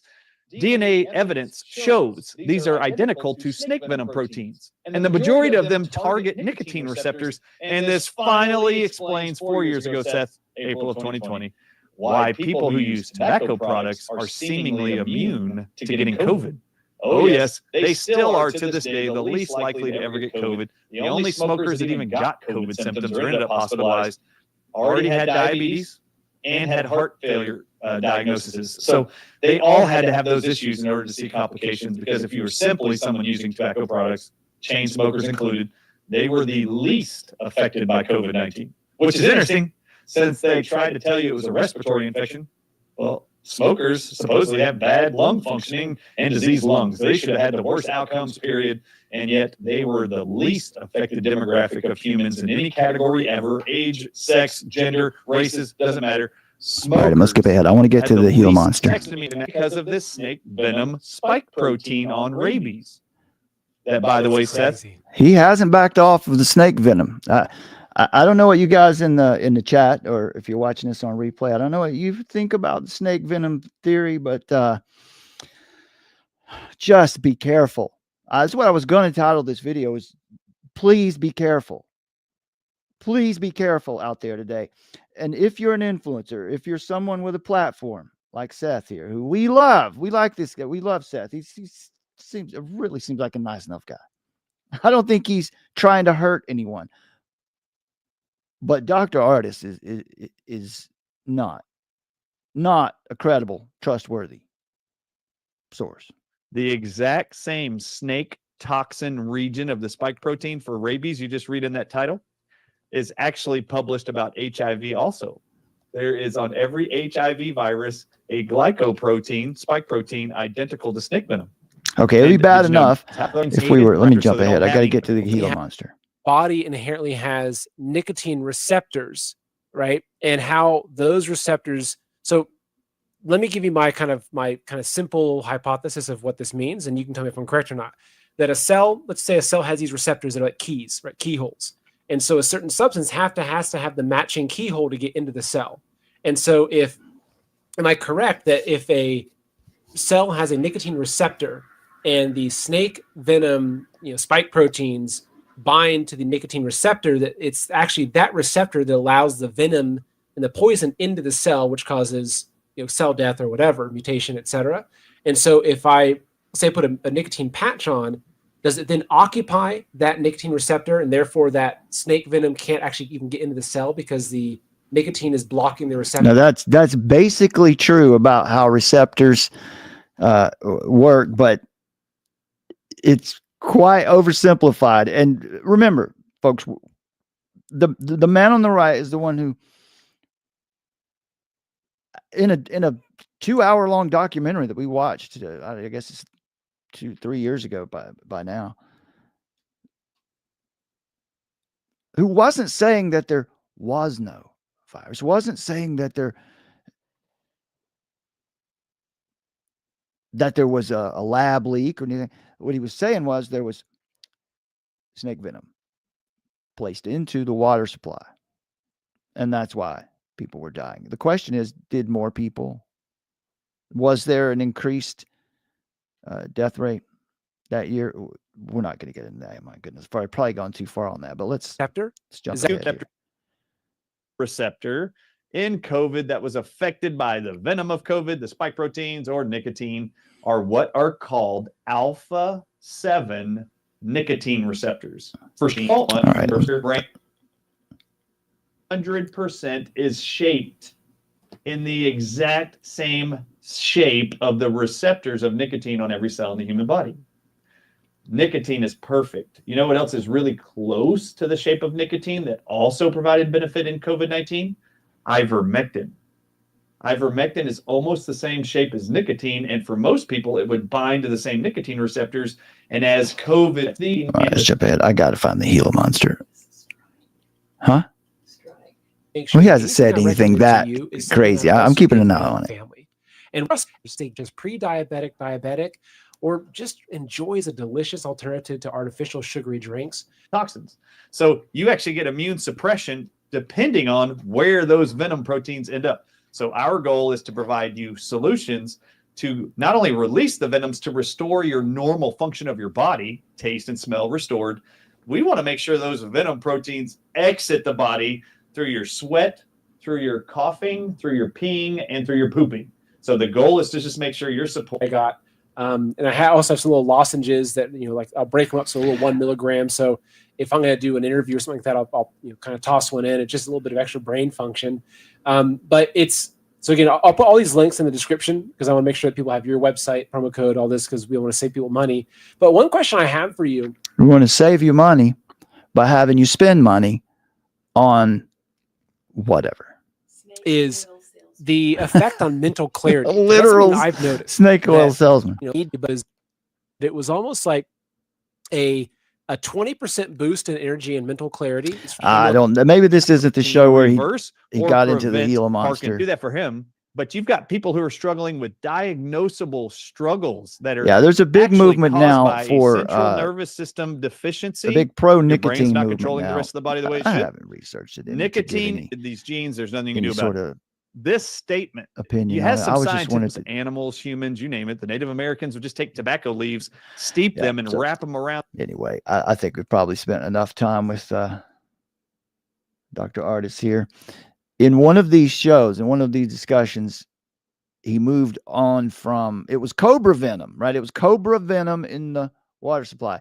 And then it was venom in the jabs themselves. Now it's Gila monster venom in the weight loss drugs. Again, snake oil salesman. A Gila monster oil salesman. Yeah. Well, listen, folks, as I said a moment ago, take this. The propaganda does half the job. The audience member does the other half. Propaganda and persuasion work when they're attached to maybe some kind of pre-existing passion or preoccupation or fear there's the element of tribalism too. Like if Dr. Artis is your guy, or if he runs in that crew of particular patriot truthers that you support, if someone challenges their positions, or you're likely to defend them, or maybe the shapers of society will drop some information to them, knowing that they're going to run with it because they're not very discerning, and then it's bogus nonsense. And we eat it up. As Emily Dickinson wrote, one need not be a chamber to be haunted. One need not be a house. The brain has corridors surpassing material place. If propaganda were a garment, it would need a hook inside your brain. Do you know where your hooks are? And what makes some people more susceptible than others? Psychological research has recently identified 7 basic motivations that can be exploited.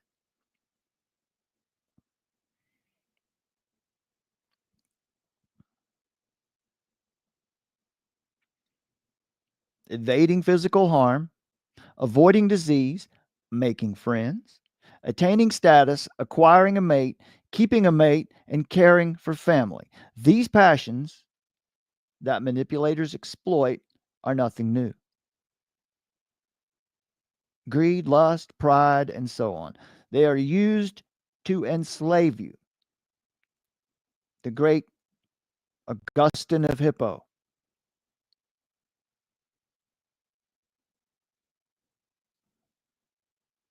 once said that man has as many masters as he has vices. There's also the King Solomon's paradox, which says that we apply reason more wisely to other people's problems. It's a biblical concept too.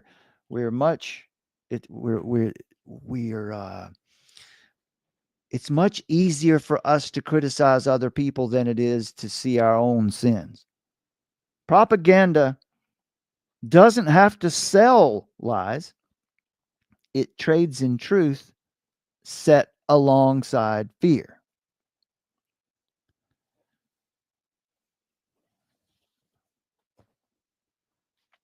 Coffee is for closers. There you go, David Jenkins. Exactly. Always be closing. Always be closing.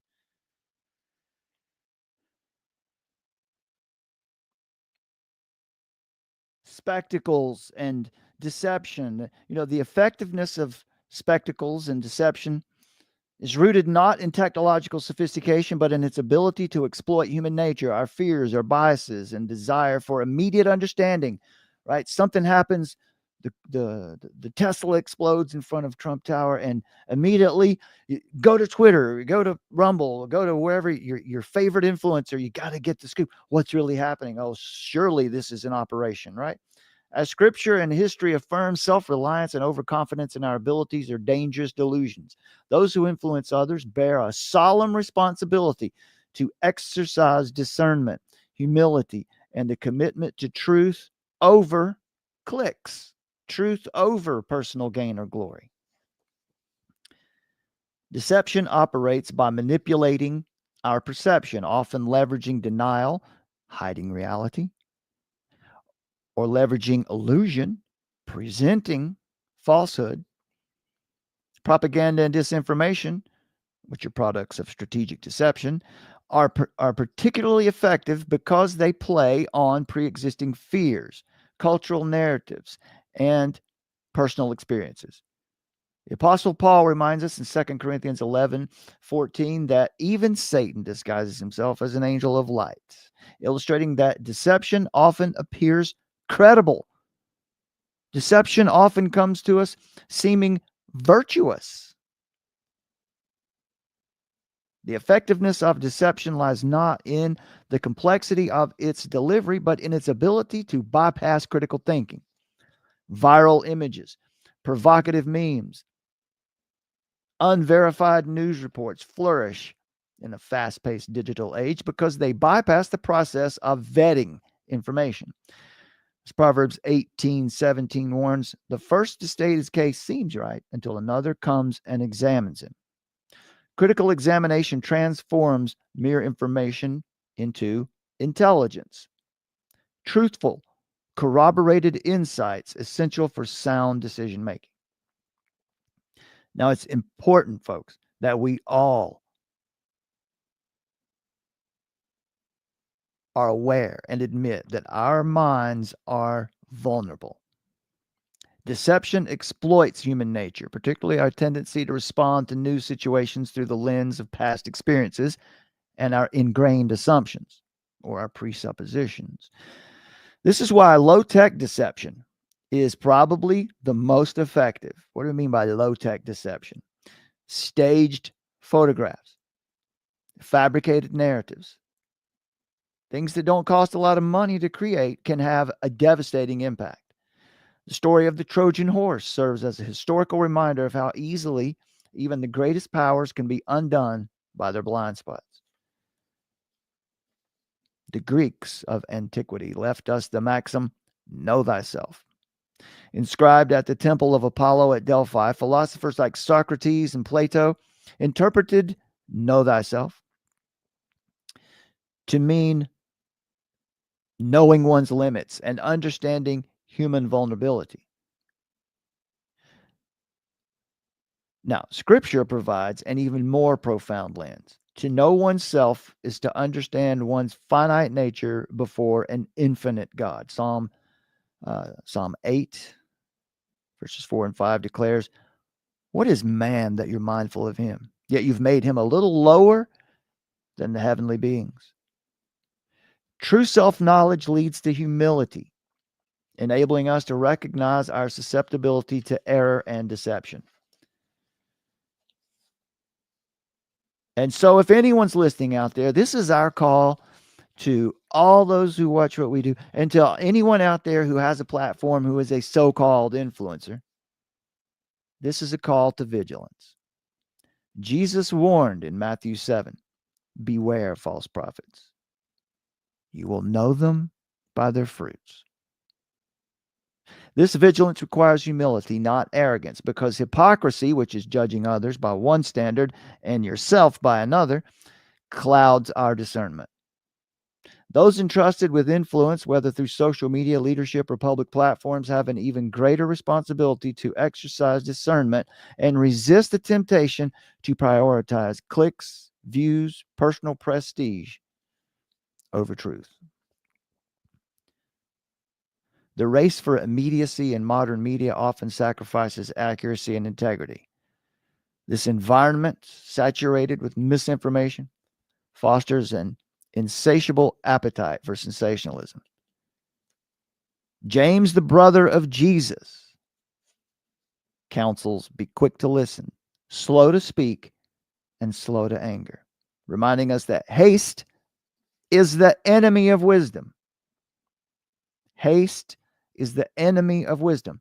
Exercising caution and humility in processing information, analyzing its origins, corroborating its claims, and assessing its significance can protect us from unwittingly participating in the spread of lies. What about arrogance? Modern society's technological advancements have fostered a false sense of security. We're all susceptible to it. The assumption that we are less susceptible to deception because of our sophistication, or because we happen to be part of the right wing, or we happen to be on Rumble and we happen to follow this influencer or that one, somehow makes us more aware of the deceptions, is not only misguided, it's dangerous. History teaches otherwise. The Greeks were thought inferior to the Trojans, but there were cunning ruse involving the Trojan horse, a very, what we would consider a low-tech deception. Well, they triumphed. Strength, when unexamined, becomes a liability. The same is true for us. Our unparalleled access to information has not shielded us from the age-old weapon of strategic deception. Therefore, humility is the antidote to hubris. Recognizing our vulnerabilities allows us to engage with information critically and thoughtfully. As we read in Ephesians 5, look carefully then how you walk, not as unwise, but as wise, making the best use of the time because the days are evil. Now, what is the responsibility for a Christian in all of this? For those entrusted with influence, the stakes are extremely high today. To manipulate others, intentionally or not, for personal gain or to seek glory over their over the well-being of your viewers or those your supporters, that is a grave offense against both your neighbor and against God. Again, James, the brother of Jesus, warns, not many of you should become teachers, for you know that we who teach will be judged with greater strictness. This applies to anyone wielding the power of words and influence in public discourse. Influencers. The call is not to sow confusion, but to cultivate understanding, rooted in truth and love. Ephesians 4:15. The Apostle Paul's speech to the Athenians in Acts 17 is instructive here also. Paul engaged a culture steeped in diverse philosophies, yet he anchored his argument in the unchanging truth of God's sovereignty and our total dependence on him, our total inability. Acts 17:28. In him we live and move and have our being. Understanding our place before God as finite creatures dependent on his wisdom, that's what equips us with wisdom. That's what equips us to stand firm against deception, and so that we can be good stewards of truth in a fallen world. So, ladies and gentlemen, deception is not rare, and we are not immune to it. None of you, not myself, not my beautiful wife, none of us are immune to deception, and we have to admit it, know it, be aware of it.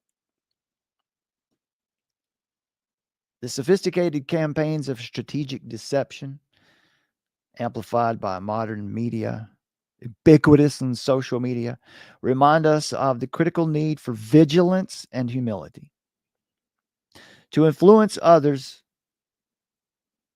is a grave responsibility and requires careful, thoughtful discernment. It requires a commitment to truth, and it requires a rejection of self-glory. Ultimately, self-knowledge, grounded in the truth of Scripture, leads to humility, enabling us to guard against manipulation, enabling us to lead others toward wisdom. Proverbs 1:7. The fear of the Lord is the beginning of knowledge. And in that fear of the Lord, the only fear we should have, in that fear we find the clarity to navigate the complexities of our age with faith, courage, and integrity.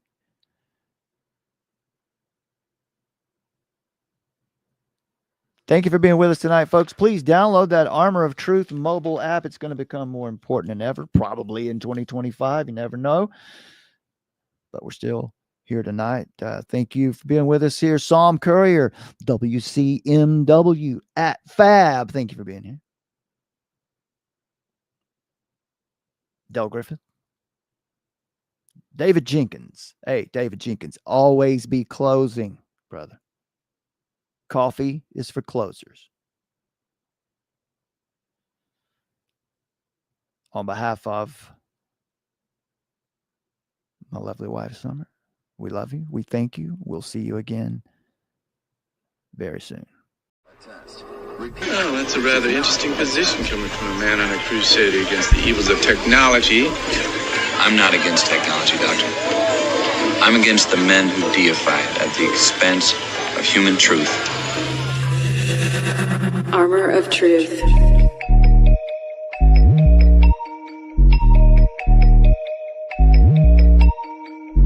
You'll own nothing and be hated. That's right. Masons claim to believe that Lucifer, when he was thrown out of heaven, came to earth and gave the power of reason to man as a gift. The revolution, which we're told was made for the people, was in reality made against the people. Its tactics have been revealed, and they're very clearly seen.